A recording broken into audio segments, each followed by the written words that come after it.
Growing up, I missed nearly the entire PlayStation revolution of gaming. I went from Super Nintendo straight to PC and stayed there until the original Xbox was launched in 2001, when a friend of mine convinced me to play a little game named Halo. Some of you might remember it. Because of this, I never played the popular series Tomb Raider. Although the original Tomb Raider was available on PC, controllers for PC were terrible back then and made that sort of game nearly unplayable. Years later, when I finally played some Tomb Raider games on Xbox 360, I fell in love with the story and gameplay. Having made the switch to PlayStation in 2013, naturally I missed out on the Uncharted series as well. Some things never change. Not knowing a whole lot about the franchise, simply assuming it was a knockoff Tomb Raider game, only with a male lead, I never felt compelled to give it a chance. It wasn't until earlier this year when Fex and I played the Uncharted 4 multiplayer beta that I played my first Uncharted game. I was instantly addicted to the fast-paced, action-oriented multiplayer combat, but I was still skeptical that I would like the campaign or story. I can tell you right now without any doubts whatsoever that I was flat out mistaken. Uncharted 4 might be my favorite game of the year so far, and I absolutely loved Dark Souls 3. Story and setting. Uncharted 4 sets the stage by jumping through time from the future to the past and back to the present, setting up a story that revolves around Nathan's connection with his brother Sam and their adventures together. In Uncharted 4, Nathan and Sam are seeking the treasure of the most infamous pirate of all time, often referred to as the King of Pirates, Henry Avery. Having successfully amassed the largest fortune of any pirate in his era, he vanished from all record in 1696, and to this day no one knows what actually happened to him. Most believe he retired with his riches somewhere in Britain or the West Indies. Players will visit a stunning variety of landscapes and settings as they attempt to unravel the cryptic clues left behind by Captain Avery. From hidden caves and abandoned cathedrals to decaying ruins and ancient shipwrecks, no two landscapes look or feel the same. All are brilliantly crafted with numerous puzzles to solve and enemies by the truckload to fight, giving the game that Indiana Jones type feeling that simply never gets old. In Uncharted 4, you can't wait to see what happens next. Design. The design of the game takes the Tomb Raider formula and expands the story and acting far beyond anything Miss Croft ever accomplished. Not only is the voice acting better in nearly every way, but the characters themselves feel real, as if some extremely well-acted scenes from a movie were rendered into a game. You will find yourself hating the villains, laughing with the protagonists as they make comical one-liners, and most importantly, you will forget you are playing a game. It's that good. The game is segmented into chapters that seamlessly blend together. A clever trick by Naughty Dog that you almost don't even notice you've started the next chapter until it already has its hooks in, and you feel compelled to keep playing. I lost more than a few hours of sleep that way. Being on the trail of the largest pirate haul of all time doesn't hurt either. Level design is unique and never feels recycled, with graphics that might be the best I have ever seen in a game on PS4.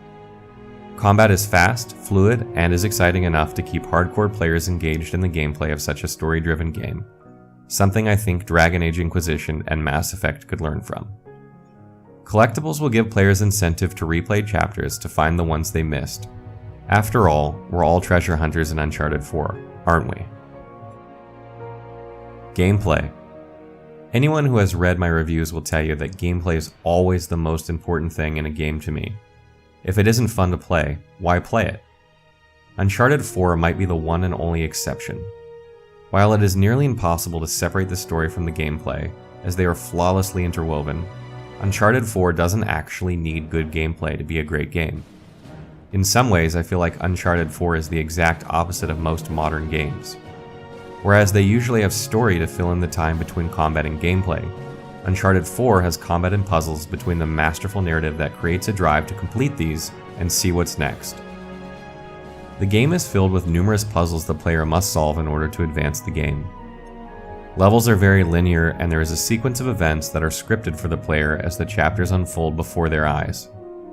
There is really no wrong way to do a chapter, other than dying. Paths are laid out before the player and are not overly difficult to find and aren't meant to be. Players must scale buildings, sneak through enemies, and open doors to get to the next checkpoint.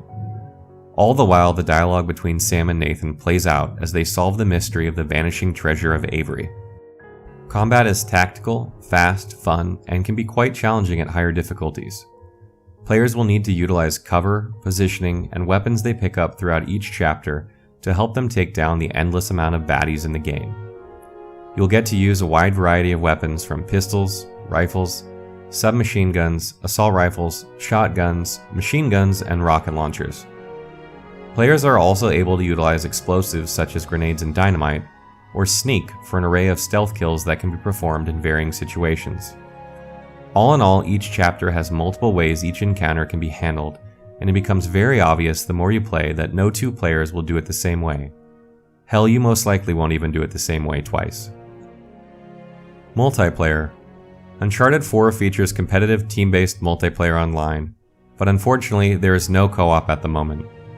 Players can play against each other in 3 different game modes: Team Deathmatch, Territories, and Capture the Flag, respectively. Teams are comprised of 5 players on each side, and each player will get to customize their gear for each match. The customization in the multiplayer is insane. Literally, there are thousands of potential combinations for the player to choose from. You can pick from nearly every weapon you find in single player, and you can assign power-ups, sidekicks, and perks. You unlock more and more gear as you play, even increasing the amount of gear or perks you can equip, giving the player incentive to play a lot. At the beginning of each match, teams will spawn together on opposite sides of the selected map, of which there are currently about 8, with the promise of more in the future. Treasure is strewn about the map for the player to pick up, giving them cash and allowing them to purchase power-ups in the store.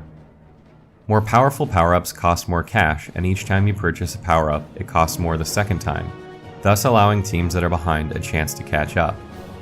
Players are also rewarded cash for downing, killing, and reviving players, among other things. The better you perform, the more cash you will earn. Combat is extremely fast and players die and respawn often, making for some of the most run-and-gun multiplayer you will ever play. Almost no one camps as there is rarely a need, and you would be better served moving to the nearest treasure to get cash.